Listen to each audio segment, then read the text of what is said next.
Good morning, everyone. Looks like you've all made it to a chat well there. So great to have you here again for our Sustainability number 2 with Adelaide Sustainable Building Network. It's fantastic to have you here, and we hope you've got some sort of beverage on hand. Your co-hosts today are myself, Tyler. I am an engineer with Lucid Consulting and a member of the steering committee. Your other co-host today is Yaara Plaves from Sharley, National Sustainability Leader there too, and also a steering committee member with the Adelaide Sustainable Building Network. I'll actually now pass over to Yaara so she can do a welcome country for us. Thanks, Yaara. Thank you. Thanks, everyone. Thanks for joining us. And we'd like to welcome you to our presentation of the ASBN today, our conversation rather. As we did last time, we'd like to start with an acknowledgement of country. So the land that we're meeting on today is the land of the Kaurna people. It's called Tarndanya, and we'd like to acknowledge the relationship they have with the land. What as they call it, with country. It's a very special relationship, and it's very pertinent to our conversation today because the First Nations people really had a deep understanding of natural systems and how they work. They call them country, but it actually includes not just land, but sea, air, stars, people, animals, plants. It includes everything, which is quite beautiful. In the spirit of acknowledgement, we'd like to know, where are you from? Where are you joining us from today? What country are you visiting with us from? And if you know, that's great. If not, then maybe something to look up and learn for next time. So if you just want to pop that in the chat box, that would be really good. And I'll hand back to Tyler to talk about the formalities of the event. Yeah, thanks, Yaara. Thanks very much for doing that. Just a couple of those two today. We'll try and keep the session for 45 minutes today. And just in case you can't see the red dot there, we are recording this session to go line with a lot of our other files and sessions that go up on our social media and websites. So thanks very much again for joining us today. Let's get on to crack along, and we appreciate those continuing to join us as we go through. Our session today is called What Do You Mean Zero? And we are delighted to be joined by our colleague on the steering committee and chairperson, Ken Long. Ken Long is an ESD consultant with many years' experience, and he's also works with dsquared Consulting. So, Ken, please join us, and we look forward to hearing what you have to share with us today. Right on. Thanks heaps to the ASBN team this morning. To Tyler and Yaara, thanks heaps for coordinating all this kind of good stuff. And I would also like to acknowledge that I am talking to you all from Kaurna land, and would like to pay my respects to elders past, present, and emerging. I also want to pay my appreciation for you all for joining us today. And as we continue to build up this sustainability session with the ASBN, I just want to say cheers to 10 o'clock. If you got your own tea or beverage in hand, cheers. I'm sipping on a fantastic hojicha tea, which is actually from roasted barley tea leaves from where I'm from in Japan, Hayama, which is the Kanagawa prefecture. So anyway, I'm just trying to get you guys riled up in the morning. And as you all, if you know me, you know I try to get a few laughs. But so I'm just going to tee us up for the conversation. The main thing here is that I'm not going to be doing like an in-depth prezzo. I'm trying to set the table of a conversation. And then from there, we're going to try to have a group conversation as well. So we really want to invite all of you to be part of the conversation. But you can also just sit back and relax if you don't want to add your own voice. But yeah, participate in the chat box as well. You all know me as Ken, the ASBN guy, so I was just making sure I was in character from the jump. But today, I'm going to be dsquared Ken, so I'm going to be a little bit more professional without the hat, if you all don't mind. And I am going to just share the screen with you all now. As Tyler mentioned, I I'm not only the ASBN guy, I happen to be a sustainability consultant with dsquared Consulting. I love jumping pictures, and it's jacaranda season, so this is what you get from the jump. Quick plug, dsquared Consulting. If you don't know, if you can just read this slide, now you know. You'll be aware that we are a sustainability consulting firm here in Adelaide, and not to toot our own horn, but we think we're pretty cool. So, holler at us if you want to do some stuff in sustainability. Now, the whole premise of today is to talk about what the hell is, like, what are these zero things? Everyone keeps on talking about zero in the realm of zero carbon or zero energy and stuff like that. Everyone wants to be at zero for sustainability, but there's a lot of terms out there, especially relating to this, like carbon neutral, net zero energy, net zero carbon, carbon positive. From working in the field, I can navigate what all those kind of mean, all the nuance, but I'm pretty sure a lot of people that aren't living and breathing sustainability on a daily basis, they might be like, what the hell's the difference? If you feel the same, you could nod your head or give me, like, snap your fingers in the chat or something like that. But I would presume that a lot of us are kind of like this bunny, when it's kind of like, because people use these terms interchangeably. So my main aim is to kind of talk about the nuance a little bit in these terms, and then we'll go, and hopefully that will spark a discussion on which target is the best one to actually think about, or when do you want to think about various targets within here. So moving on now. So right off the first one off the cab rank is carbon neutral. I'm pretty sure you all have heard this term a lot, especially seeing that organizations declare, or like councils declaring a climate emergency. They want to be carbon neutral councils or things of that nature. A lot of people are aiming for carbon neutral, right? And I won't talk about organizational carbon neutral, but strictly for the built environment, there are ways that you can target becoming carbon neutral. However, for the most part, it really relates to building operations. So in essence, if you're targeting a carbon neutral carbon neutral building or a certification, the main things that you have to really focus on is reducing reliance on fossil fuels. So it means basically trying to eliminate natural gas and going all electric. Try to reduce your energy consumption on site. So, improving facade, improve services. And on top of that, try to include renewable energy sources on site.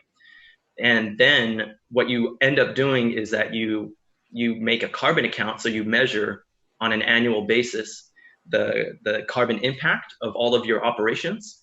So for instance, if you're going for a climate active carbon neutral building certification, what you're really going to be quantifying are these scope items right here. And then you offset that by purchasing offsets. So that's how you become carbon neutral, right? So you still have an environmental impact, you acknowledge that, but then you measure it and you try to reduce it, and then you offset it. Now a good example of a project trying to go for carbon neutrality is City, the new development by Uniting Communities. So the Uniting Communities, I also know Suzanne Redding is on the call, so shout out to Suzanne.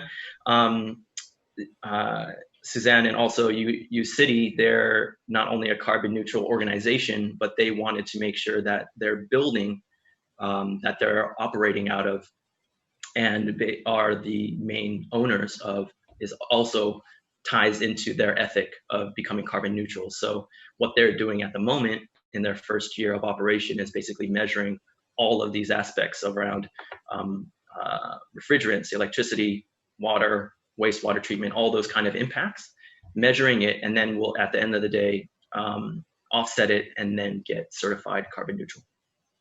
So that's pretty cool. However, it's also acknowledging that things around transport or even embodied emissions are not part of a usual scope of thinking when you're talking about just carbon neutral buildings, all right?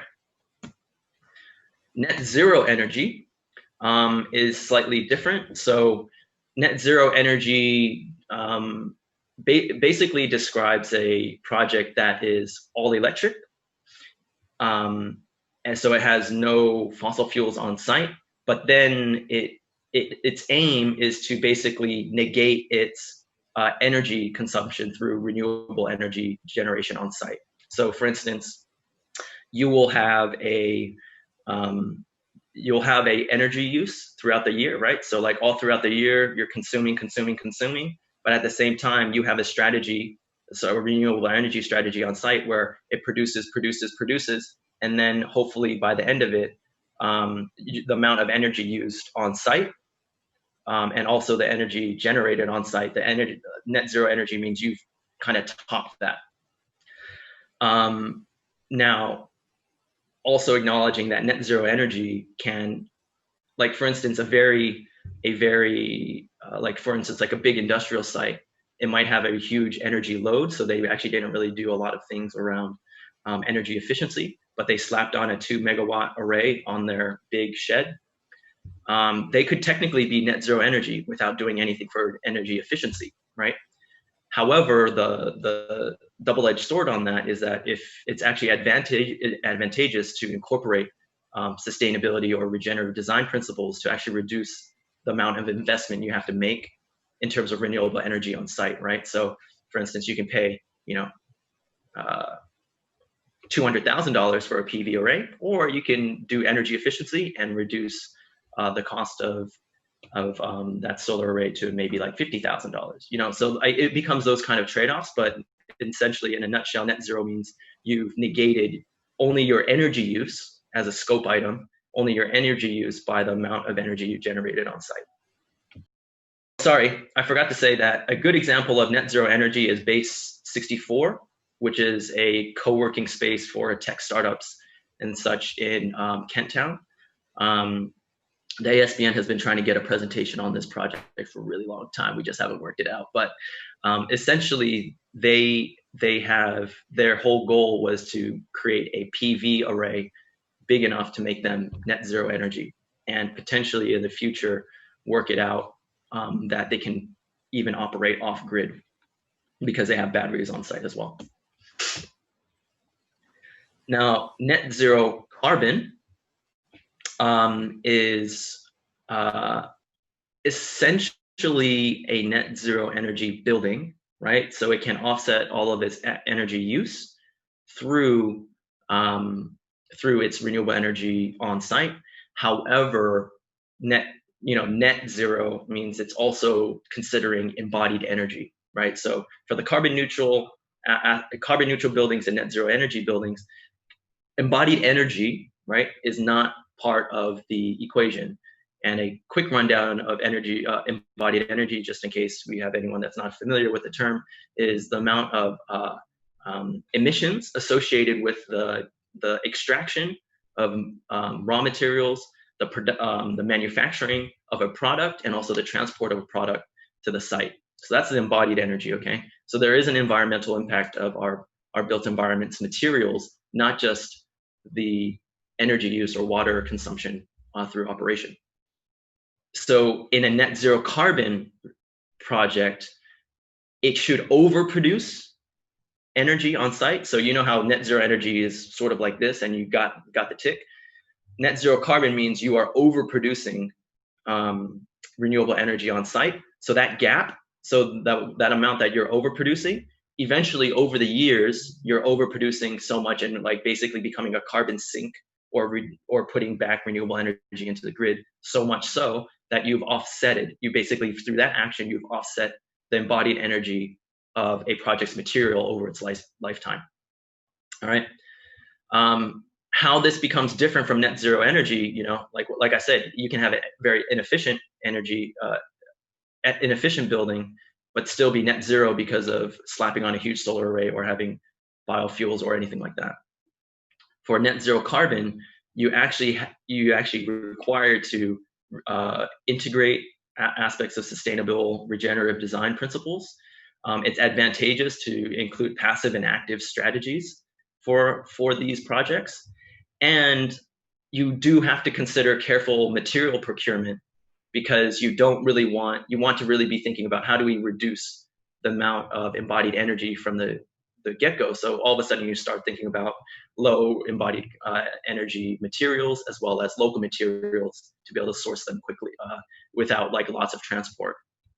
But the other aspect of this is that these projects need good energy modeling, because you need to understand what the overall impact might be, and also life cycle assessment to actually measure the embodied energy as well. So a good example of these kind of these kind of projects, I would say, is the Zero Carbon Challenge House, which a lot of the ASBN community might know of.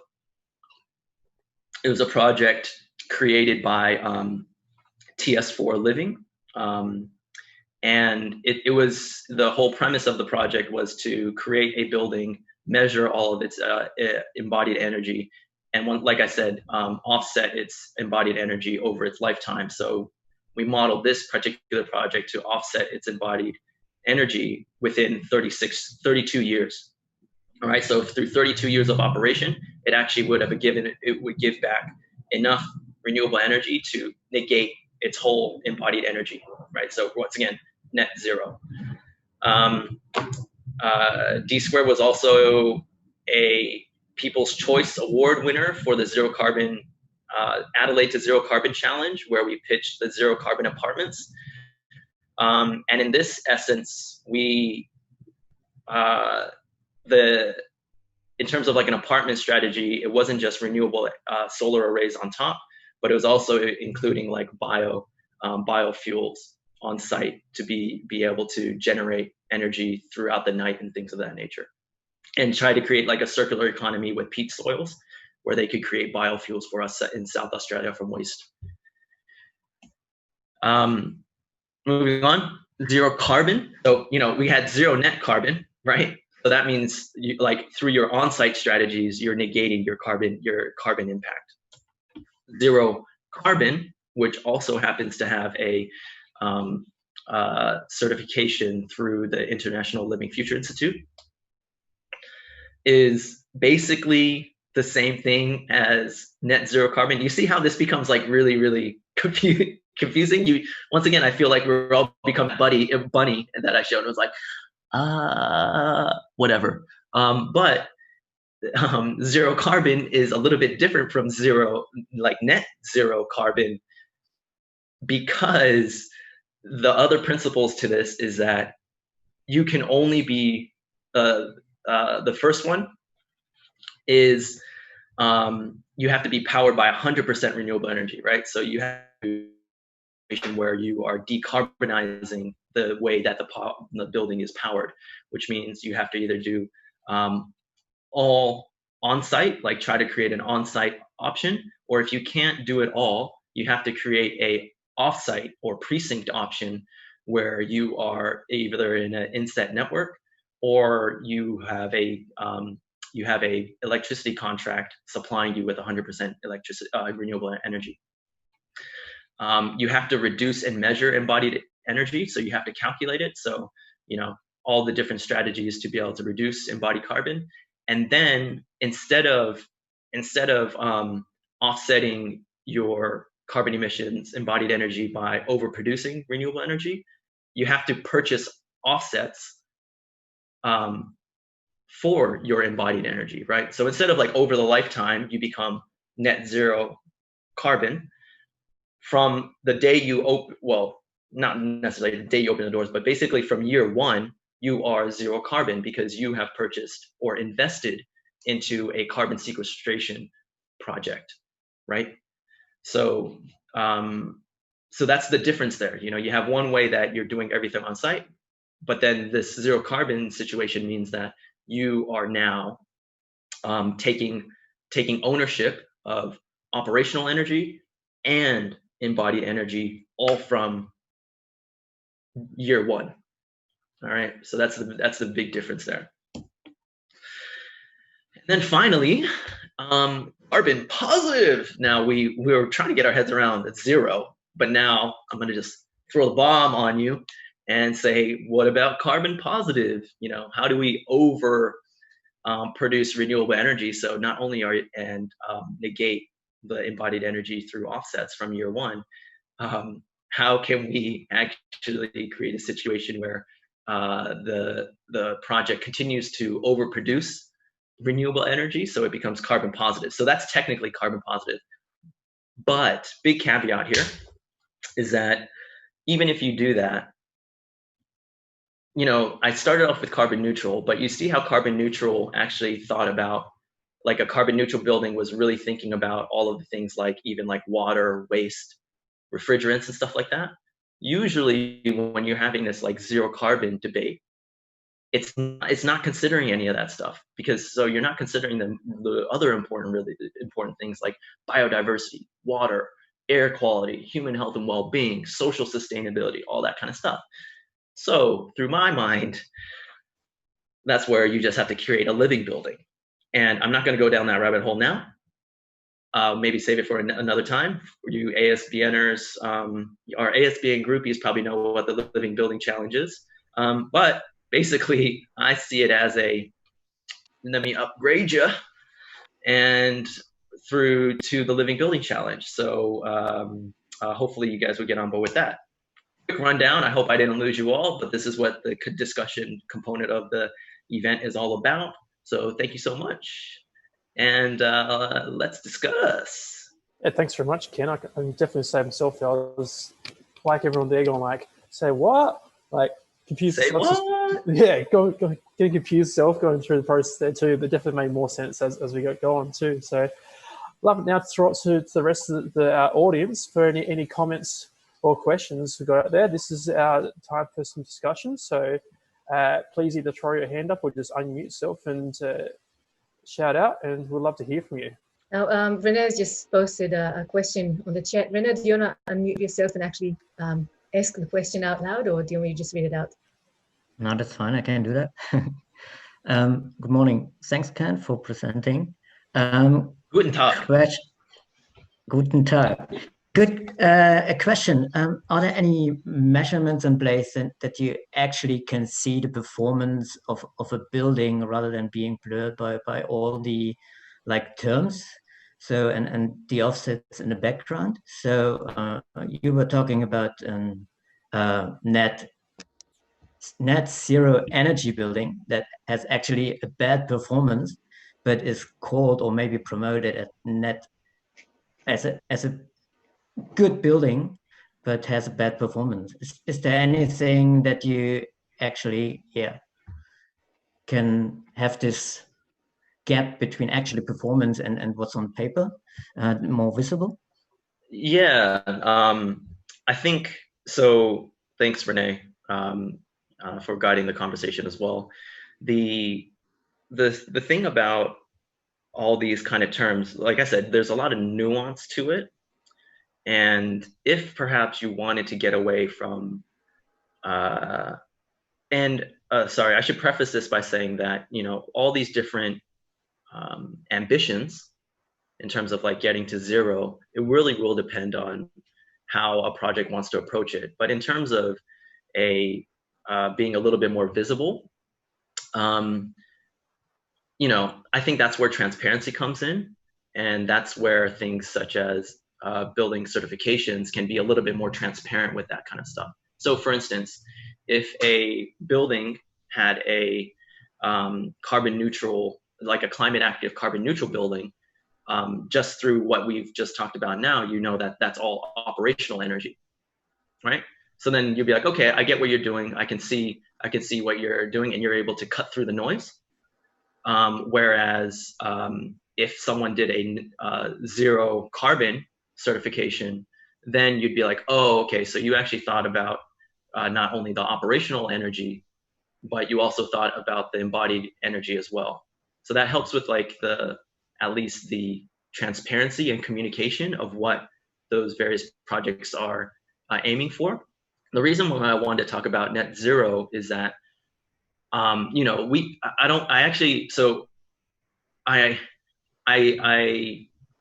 I put the order of my slides not in regards to what's worst to best.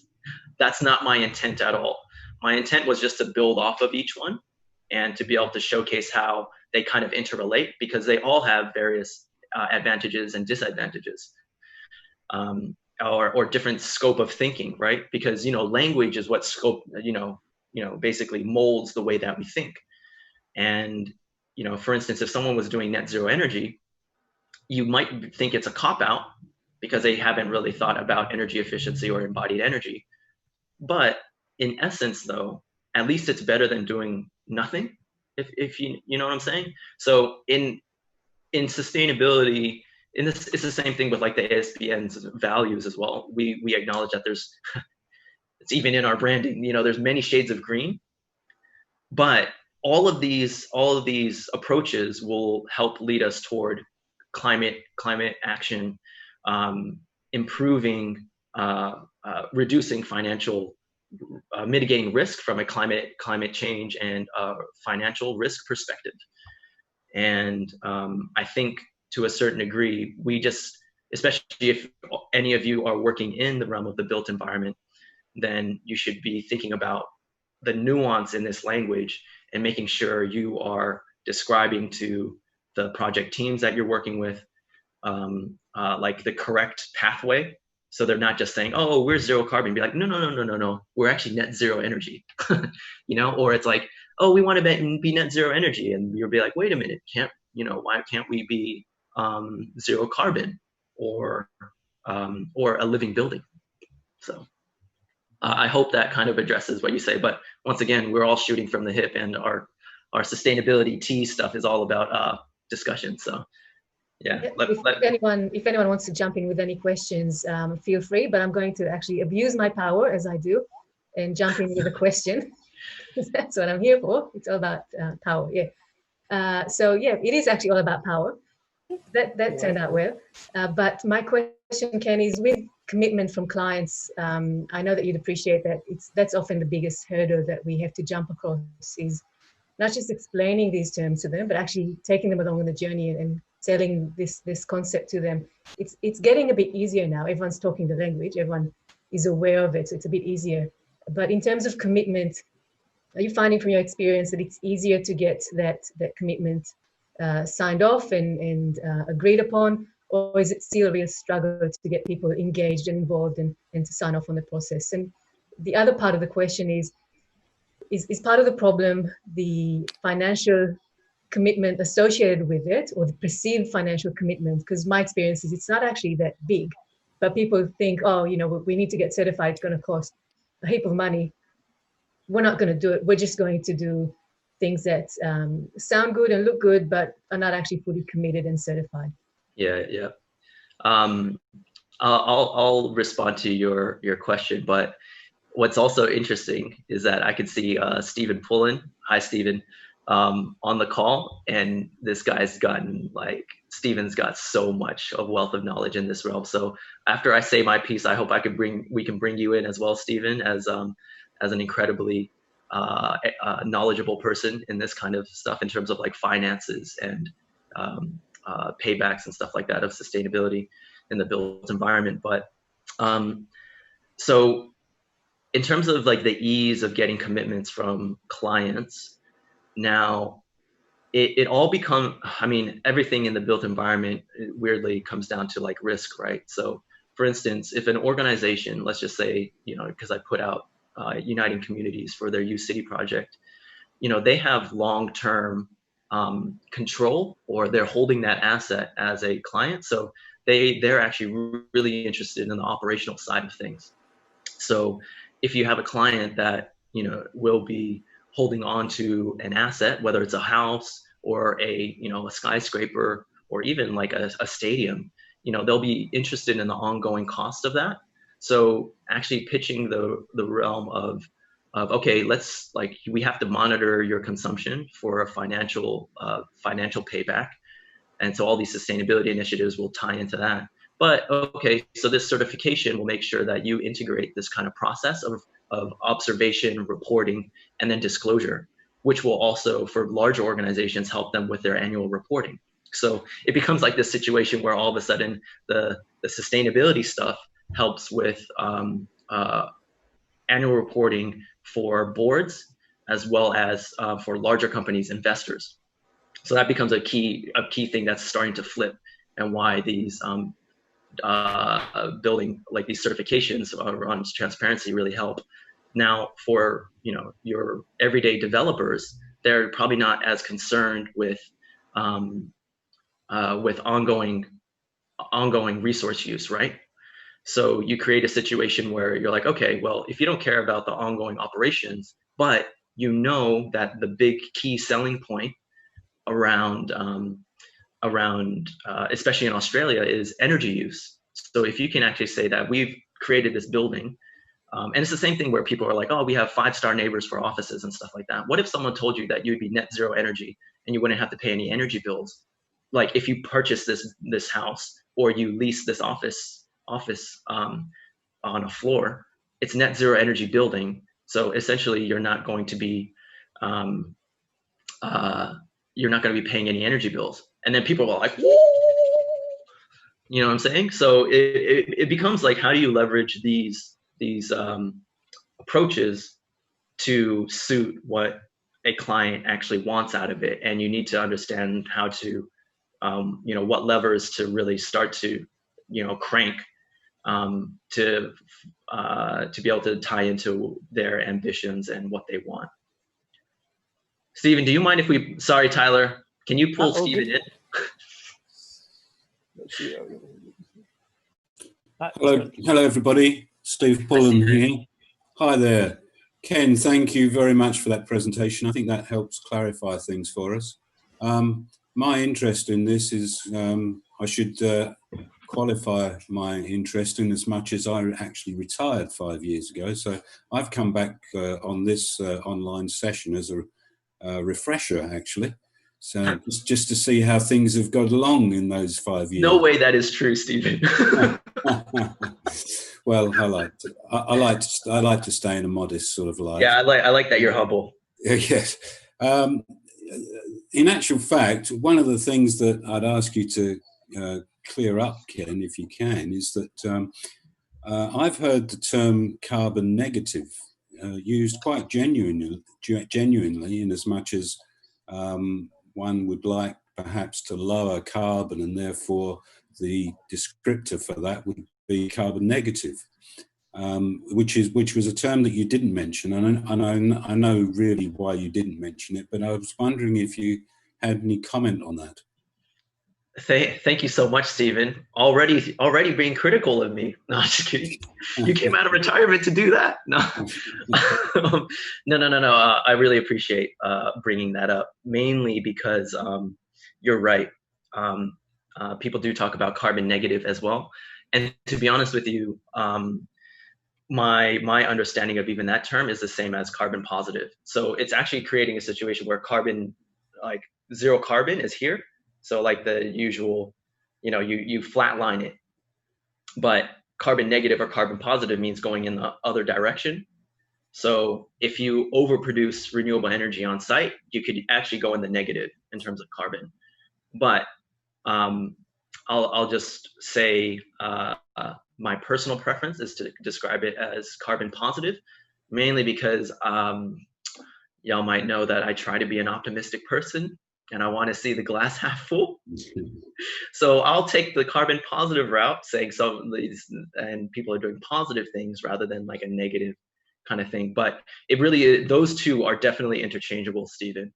And for anyone else out there, when people are describing something as carbon negative or positive, it means you're not flatlining. That means you're actually actively choosing to kind of push and pull like another way. But in actuality, lots of projects aren't really flatlined. They're not, like there's a lot of situations where you are overproducing renewable energy on site. So there's a lot of opportunities there. Thanks, Ken. I suspected that was what you were going to say, and I agree with you. It's probably better to look on the positive side. Yeah. Thank you. Thank you for the validation from the expert. Now, while we're waiting for other people to jump in with questions, I'm assuming everyone was so clear on Ken's presentation. There's absolutely no questions, but I actually have another one for you, Ken, if I may. So we talked about embodied energy as well, just briefly, between carbon emissions from power generation and embodied energy in materials, which is the lesser evil, which is, you know, oh yeah, it's not so bad. Like I know in South Australia, for example, we're actually producing a lot of renewable, or a lot of our power is from renewable sources. So, you know, maybe we don't need to be also concerned about putting, yeah, I know, go SA. Maybe we don't need to put solar panels all over the place because most of our power is already sustainable. Should we then be more concerned about embodied energy, or is it still really power that's like emissions from power generation that's our main concern? Yep. So yes, South Australia is a safe haven for us greenies, because we can rest assured that we're running these Zoom calls on about 75% renewable energy, and maybe on a sunny day like this, we're actually trending toward about like 80, 85. Yes, Yaara, you make an extremely important point. The reality is that as our grids get greener, because renewable energy is the cheapest source of energy in Australia and on average around the world, you know, that this is going to become the reality that what we take from the grid, the energy that we take from the grid, is going to be lower emissions. However, even when our grid renewables are maybe about at like 75%, there will still be a big impact through energy. So let me put this in context, because I've seen some things that people just throw out there in regards to life cycle assessments. And I feel like they're not including enough nuance and enough description on this. So if you can give me about like 2 minutes to describe this kind of scenario. Is this where we talk about EPIC again? Because that was a really good one. No. So this is a situation where, like for instance, I've seen graphics and social media and also blog posts where someone's like, we've already won the renewable energy thing or energy efficiency thing. It's all about embodied energy. However, when they do the calculations and they show like the graphs, they're like, look at the embodied energy, it's like this big, and then it's like operational energy is like that small. It's not. The nuance there is that the life of a building is not just 1 year. They're looking at year one. Okay, so usually when we do a life cycle assessment, we have to look at the whole life of a building, because the embodied energy really doesn't change from year one. Okay, you have a bank of embodied energy, and that pretty much stays the same throughout the whole project, outside of having some maintenance things. Like for instance, you know, you got to replace an inverter, or you got to replace an HVAC system. Like it's basically flatlined, and then it's like year 15, it's like boop, and then like in year 40, boop. While operational energy, yes, year one, it might be like that, like the impact, but that shit keeps growing every year. So over the whole lifetime of it, I'm sorry, I'm like an alligator right here, but it's like, wow, like this is a situation of operational energy, even calculating a trajectory towards zero carbon emissions from energy use. So this is a long way of me saying that embodied energy will be a lot more important in the next decade. We still need to focus on operational energy emissions, because that's the big chunk of a building's life. Now, that doesn't mean I'm saying don't worry about embodied energy. For all of us on the call, if you all can challenge yourselves to think about embodied energy, that'd be greatly appreciated, you know? But we got to start with the energy efficiency, renewable energy, because that's the biggest thing right now in terms of climate change, right? To lower emissions, we got to hit that really hard for the next decade. And then by that time, we'll probably have 100% renewable grid.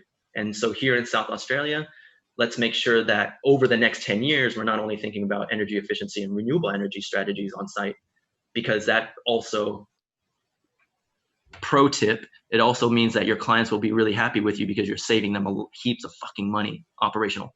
I always have to have at least one F word in every presentation. But embodied energy, let's start doing life cycle assessments, even if it's desktop, so you can kind of get an understanding of what's the environmental impact of the materials you choose and be more conscious in your material procurement, and find opportunities to invest in locally produced and locally extracted resources. You know, support Australia, support South Australia, because, you know, that's how we make sure that our developments are always supporting local industry, which means, you know, it's not necessarily all circular economy, but you kind of get my drift. Cool. Thanks so much, Ken. I'm just going to jump in with a comment and a question from one of our listeners, audience members. That comment being, we're currently sitting on about 75 to 80% renewables here in South Australia. And correct me if I'm wrong, Ken, whenever we overgenerate, we are exporting that interstate. So we're helping those guys use better energy themselves anyway.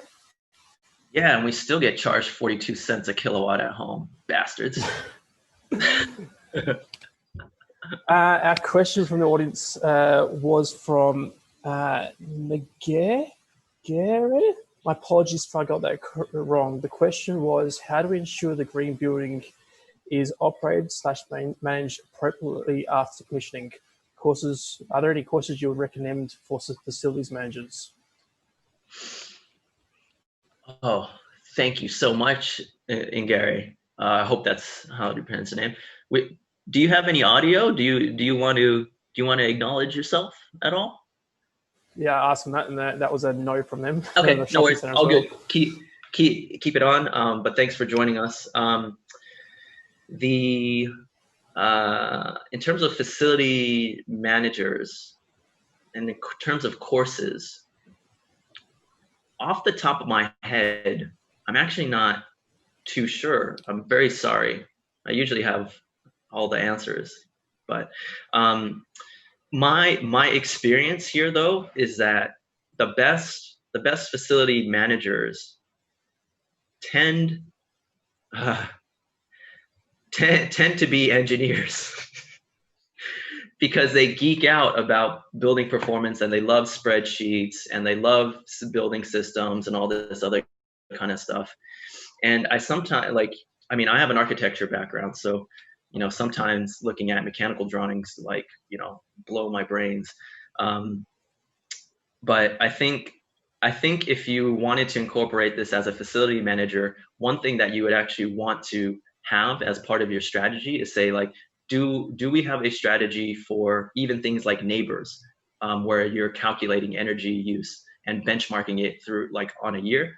So if that's a starting point, make sure people are doing neighbors. And then maybe from that you can graduate. So you become like a neighbors assessor, because neighbors allows you to do energy, water, benchmark energy, water, air quality. They're trying to go into waste. And neighbors is actually becoming an Australian export. They've started Neighbors Europe as well. So it actually, interestingly enough, just like permaculture is an Australian IP to the rest of the world, maybe Neighbors is also the same thing. But from Neighbors, you could potentially graduate to things like climate active, carbon neutral, and all that other kind of stuff. Yeah, so that'd be great to keep for that facility manager to help the client to maybe get the ongoing contract for a neighbours assessor as well too, to ensure that things are done correctly and managed properly, you know, after commissioning as well too. Yeah, so some great points there. I think we had another question in the chat as well there. Matt Sedon, are you still with us? Do you want to say your question out loud to the rest of the team? Yeah, hey guys, Matt from Brisbane. I'm a colleague of Yaara's. Hey Yaara.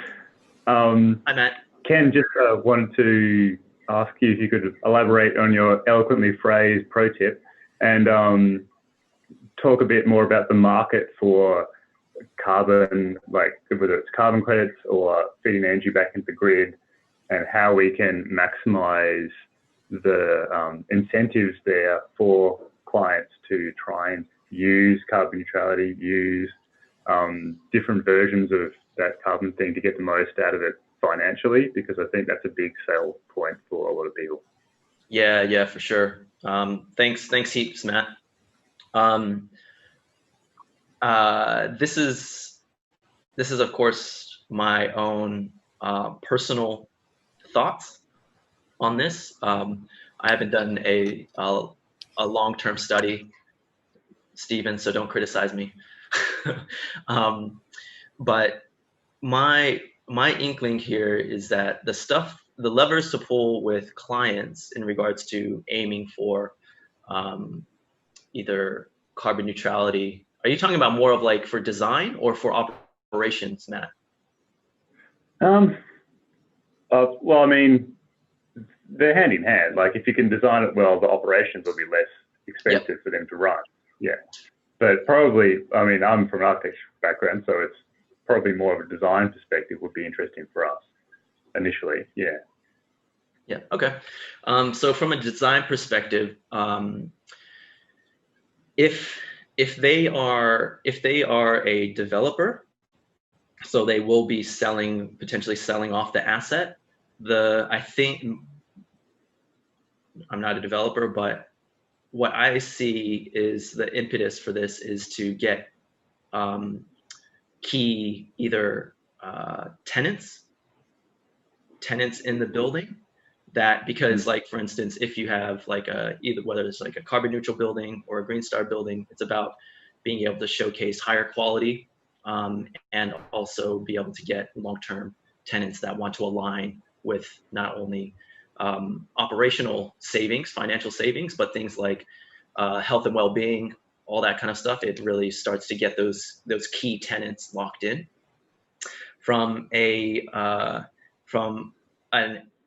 So it's more of like almost like a marketing aspect. So they can actually tell, like even you might be very much well aware that if a goal of a project is to get like a Green Star rating, or even if they said, no, we are going for full climate active carbon neutrality, that means you have to design to not only help reduce the energy, include energy efficiency and renewable energy on site, but then it will also allude to making sure that you as a design team are coordinating with the facility management team, so they know exactly what they are measuring through the years, and also making sure that integrates with things like their BMS or annual reporting or things of that nature. So then it all of a sudden snowballs these conversations that go toward not only, okay, we're designing the building to do this for you, but you also need to include all these operational processes and policies in place to allow this to come to fruition, because now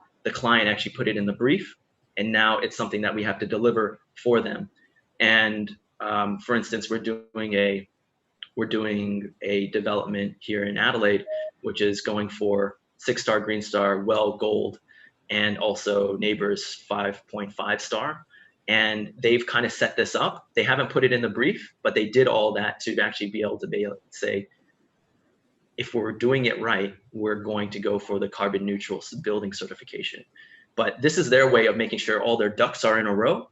So when they actually see that it's possible, they can go ching, make it happen. But they didn't put it in the brief as a legal, like a legal caveat to save them from having to actually hit it, if you know what I'm saying. So that's a little bit more of like the developer nuance. For organizations that have an ongoing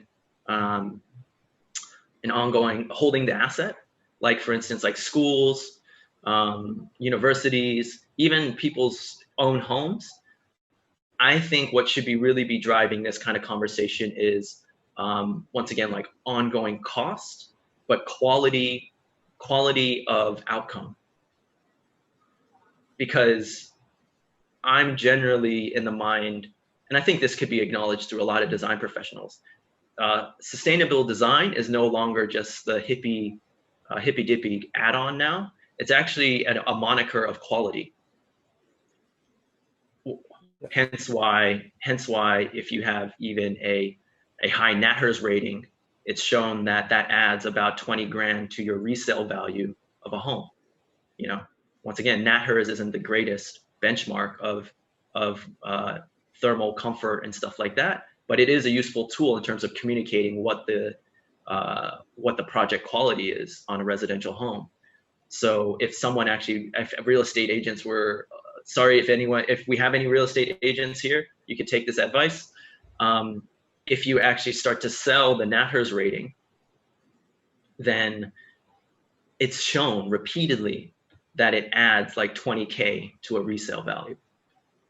Yeah, I think that's the sort of thing was my point, is that, yeah, where you can get that sort of information to show it's like, you're going to save yourself 20K in that building because it's worth so much more. So that 10K we're invested in, it's worthwhile to get to that level. Yeah.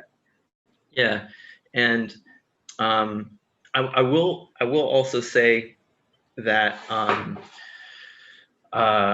for those of that you don't know, like Yaara, you alluded to this in terms of, you know, everyone thinks that green buildings cost more. Of course they cost more. You know, double glazing isn't cheap in Australia, all right?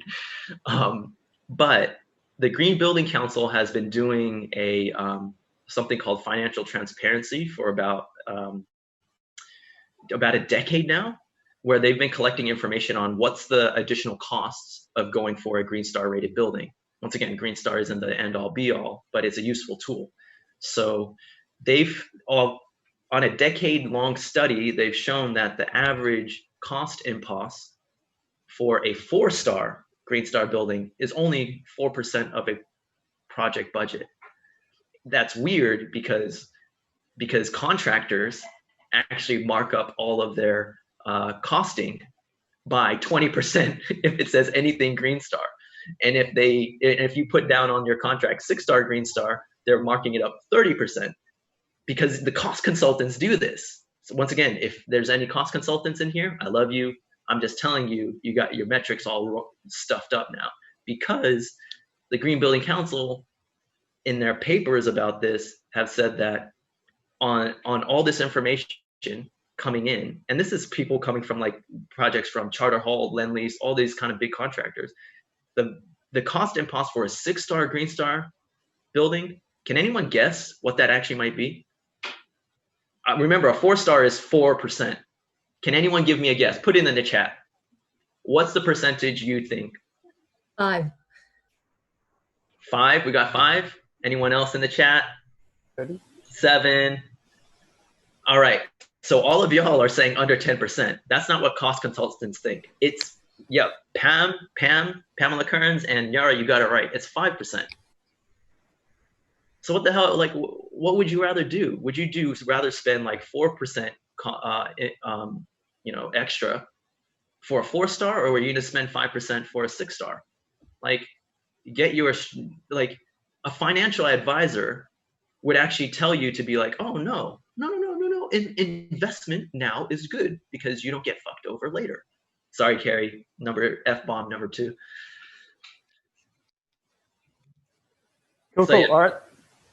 Yes, thanks very much for that, Ken. Excellent. We'll just finish off with one question. I'll flip to Brian in a second, considering we're nearly at 11 o'clock, a little bit over time. So thanks very much, everyone, for holding on to us. Brian, would you like to share your question with the group? Sure. Thank you, Tyler. If you're an organisation looking towards, say, 2050, and trying to decide whether it's net zero carbon or net zero energy and so on, by 2050 we're likely to be 100% renewable energy. Yeah, 2030. Well, 2030 right across the NEM. How does producing locally work out as an offset? In particular, for instance, oil. If you're still using cars, producing electricity locally is not going to offset that. So if you're 100%, so offsets are going to disappear if you're overproducing locally. Have I got that right? You mind if I try to repeat sort of my understanding of your question, Brian? Thank you so much, by the way. Yeah. So my understanding of your question is, if perhaps we, because the grid is going renewable, embodied energy is going to become like the mainstay, what we kind of talked about with Yaara. Yep. However, there's still going to be raw material extraction, whether that's like, metals, rock, also petroleum products, for things like, plastic, even though we want, or even, like you said, car fuel. So is it more like, we have to acknowledge that there's still going to be carbon emissions, even if it's not coming from the grid, and how do we address that through the built environment? Yeah. All right. Cool. Yes, if we've reached 100% renewable in the grid. Yeah. I think the point that you bring up, that there might be a shelf life to carbon offsets, could be a reality. That being said, because I'm a little bit of a sustainability geek, and I've been kind of, and I'm not a carbon offset broker or anything like that, but I listen in on a lot of webinars because dsquared is a carbon neutral organization. So I'm in like a Australia network where they talk about like what are available carbon offsets and things like that. Some of the things that I think are the most interesting and I think super cool aspects about carbon offsets is that they're actually evolving, where it's not just renewable energy or biodiversity, like planting trees. We're going into a realm where they're actually starting to measure the carbon abatement or carbon sequestration of blue carbon, which means improving our creeks, waterways, and even oceans. So that becomes another nuanced thing, where there's like blue carbon, which is oceans, and teal carbon, which is freshwater carbon offsets. So that's super cool, because I feel like South Australia, we should be like, oh yeah, how do we get social ventures to start scaling up so they can actually sell carbon offsets for improving our ocean, our coastal areas, as well as our creeks and rivers, and also soil carbon. So improving the soil, like actually measuring and incentivizing farmers to actually think of their land as a carbon sequestration and carbon sink. So now, like for instance, if we were going to go the net zero carbon pathway, the zero carbon pathway, where we measure because we've already taken care of operational energy, right? That's not an issue anymore. But we have this bank of emissions because of our materials, and that could include things like brick, metal, PVC, plastic, you name it, timber, all that embodied energy. We can actually make an offset for a South Australian blue carbon project. It could be improving the quality of the Coorong, right? If someone got that off the ground. I mean, I think that's like an incredible synergy, where it means that by developing land, you are taking away from nature. However, you are choosing to measure your impact and offset that by investing in a organization and a project that will actively improve the ecological function of some of our really important riparian areas. So I think that's, even though I think carbon offsets are sort of like, I've thought for a really long time that carbon offsets are like a cop-out, but seeing the evolution of carbon offsets makes me kind of, oh, cool. If we can do more than just renewable energy, cogen, or biodiversity offsets, if we get the blue carbon credits and the soil carbon credits to invest in, I think that becomes so much opportunity, where the building profession can actively be part of the funding stream for our rural communities. Thanks, Ken. So what I hear you saying is that overproduction locally of RE as an offset has a limited life. And we've got to be looking at yes. So, yes. Thank you so much. Thank you for clarifying that for me, Brian. Appreciate it.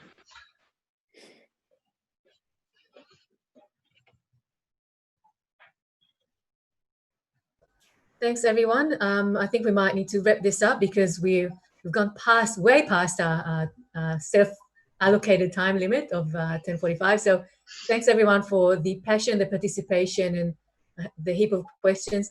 Thank you, Ken, for your beautiful presentation, for clarifying all those little nuances. You did a superb job, and hopefully demystified some terms here for people. I hope so. Thanks to Tyler, my beautiful co-host, and thanks for Kerry for technical support, and as always for doing all the hard work in the background. And we'll see you all in the next SustainabiliTEA, whenever that might be. And cheers, everyone. Thanks very much, guys. Please stay in contact with our social medias and website and newsletters, and we'll let you know of our upcoming events. We look forward to seeing you again soon.